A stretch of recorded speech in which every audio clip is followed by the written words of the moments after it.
it's gonna be very sad, so I expect you guys to take a tissue, take some tea. What's up guys, welcome to my channel. If you're new, my name is Temi Yelsha. You can find me on TikTok, on Instagram, same names. Today I want to put some foundation, so right now I'm just applying my primer.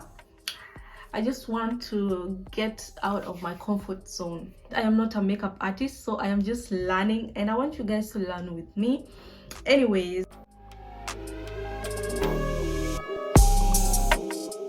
after my high school, I went to college and I met this beautiful girl. You know how college is, you just want to party, you just want to have fun. But I was so lucky to find somebody who I thought we really connected. At that time I was 20 and she was 18. She was a very beautiful girl and I really liked her. It felt like we really clicked because we totally understood each other the first moments we met. We used to hang out most of the time after our classes. You know, as a young male at that time, I was very interested in girls, you know, but she clicked very differently. She was very understanding and I just felt like she was my soulmate, or just something about her was very different from the other girls. We were wild, young and free. We were experimenting everything. We were going to clubs. We were just doing our own things. We dated other people on and off. You know how relationships are at that age. So we were always dating different kind of people, but we were very good friends. We never dated, me and her, but we were just, you know, out there experimenting other things. So one day me and her sat down together and we discussed what we were going to be, if we were going to date or not. So we came to the conclusion that a committed relationship between us would be an all or nothing kind of thing. Since none of us wanted to give up each other and we were very scared that if we dated we could have broken up or it could not have lasted, so we never wanted to lose each other. That's why we decided that we were just going to be best friends. So life continued and we were having fun, just doing our own things. We went through ups and downs, you know how college is, but our friendship lasted. Like, we were so close. Years went by and we got closer and closer and closer and closer together, but we never had any sexual relation. She really respected me and I really respected her, and we had the kind of boundaries, and people were just wondering how can we be friends. You know, we were the opposite sex and it was just a friendship made in heaven. My friend was really close with the sisters. She had 2 sisters. I was very close to her to the point whereby I met her family. Few years passed and my friend called me. I remember that day like it was yesterday. She was crying and she told me that her 2 sisters were involved in a car accident. She was so devastated. They were both 16 and 18 at that time.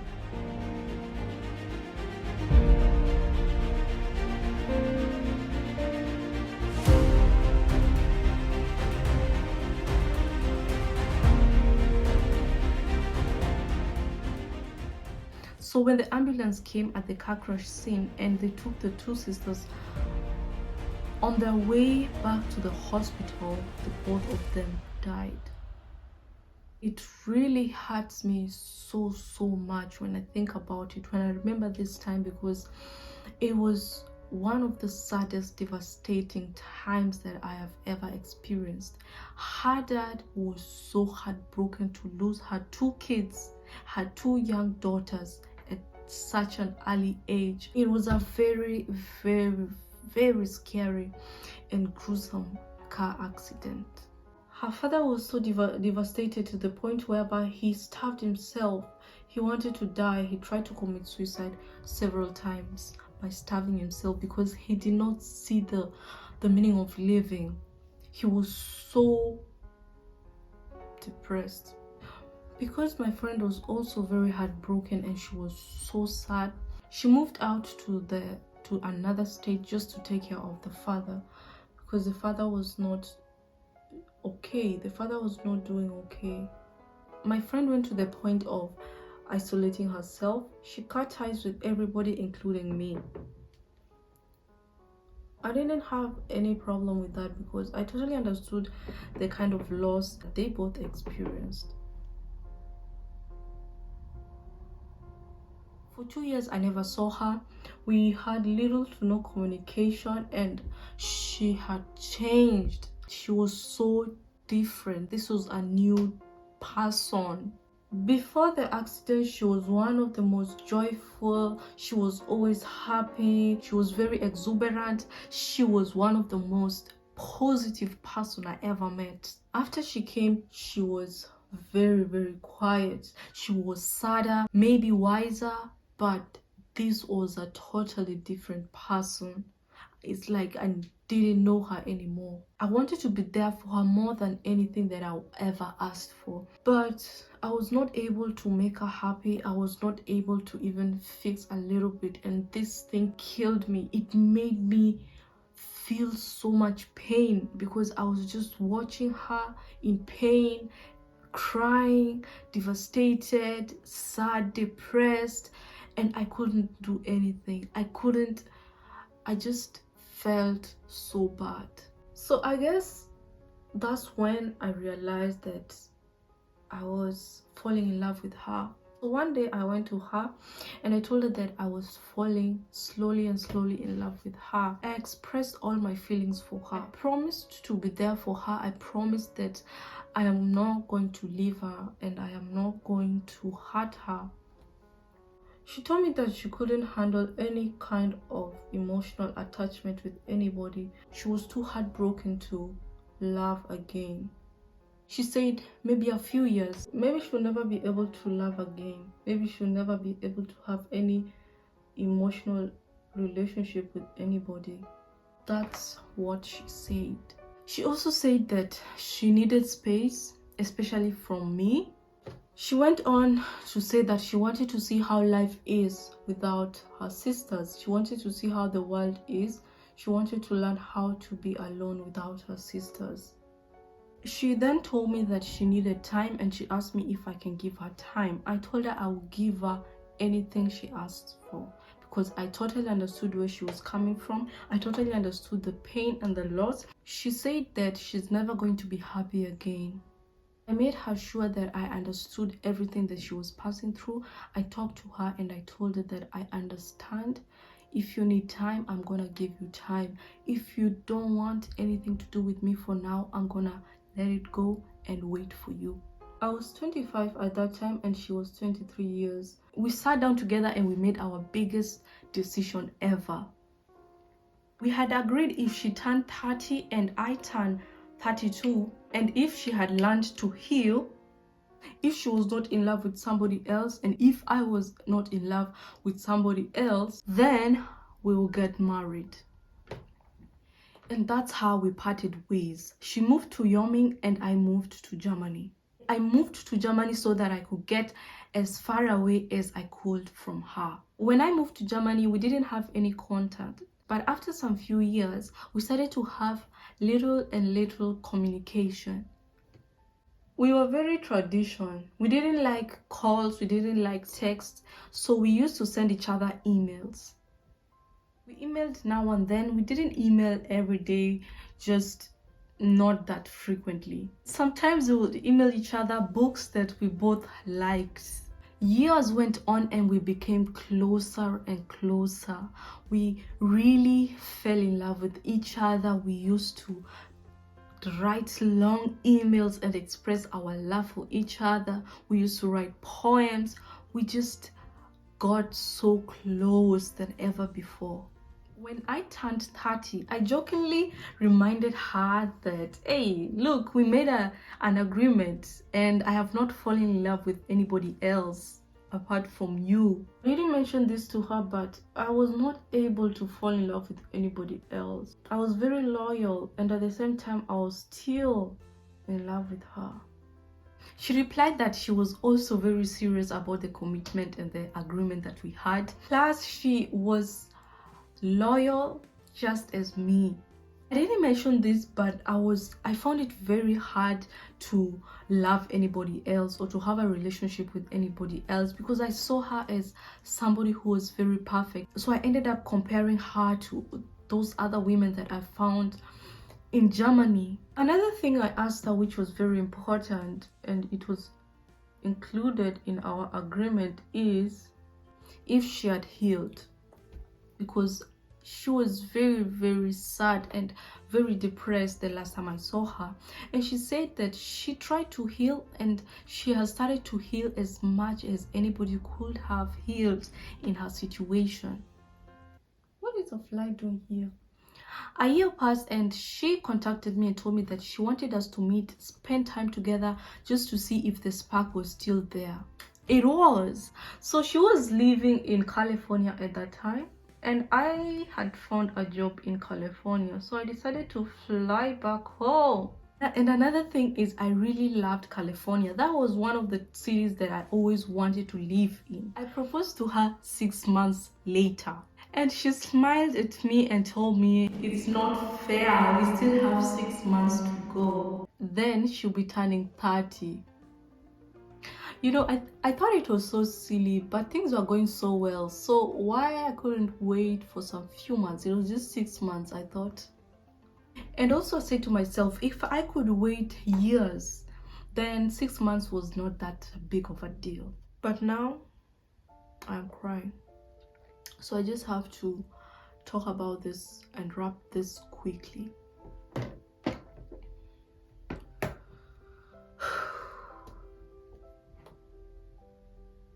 She died.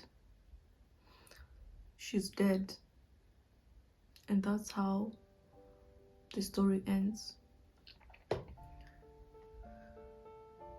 She was hit by a drunk driver and she spent 2 days in the ICU before her body gave up. Weeks later, I attended her funeral. I spoke to her dad that day, but it was so vivid. I can't remember. I just can't remember. It felt like a dream. It felt like somebody just had to wake me up, because it didn't feel like reality. So I cannot remember what I spoke with the dad. She can't go. She can't go. She can't.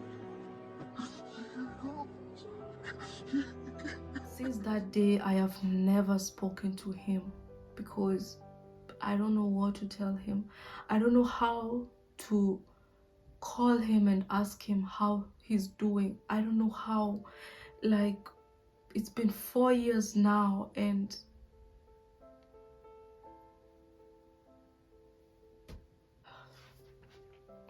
it's been 4 years now. I have not spoken to him. I don't have the courage. I don't have the guts to.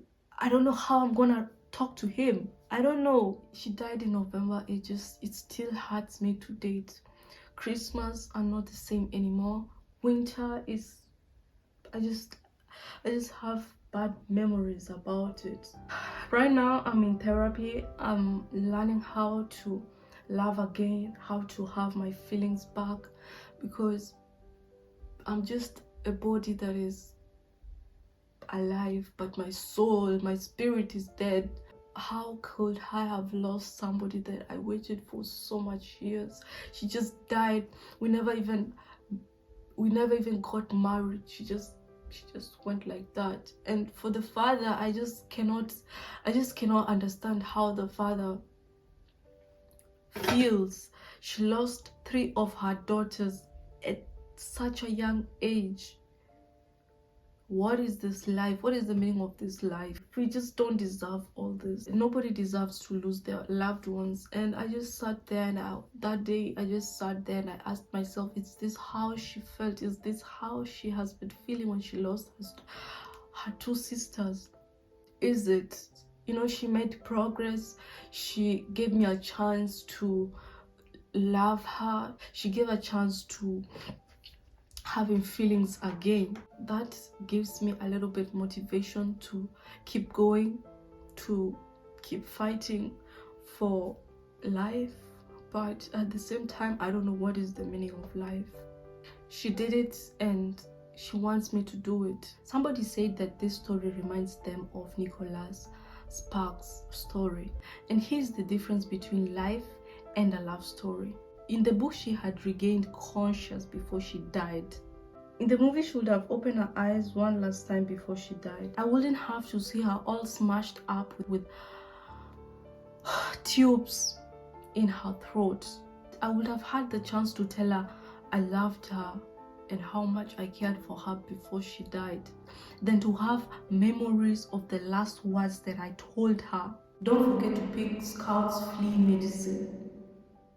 I'll be noble and tragic now, instead of a miserable shell of person who is trying and failing to believe anything could ever be worth anything again. I'm sorry. I am so angry. Thank you, everybody. Thank you for listening to my story. And if there was one advice I would give to anybody, is to please go and hold the person that you love or the people that you love while there's still time. I have to go and take my medicine now. Have a good night, and thank you all for listening to my story. So guys, this story was very, very sad. I have only heard these stories from movies, but seeing somebody write all this story and him planning to delete it because it just reminds him of the worst times of his life, but his therapist told him not to delete it because it shows that he's growing and he's having some progress.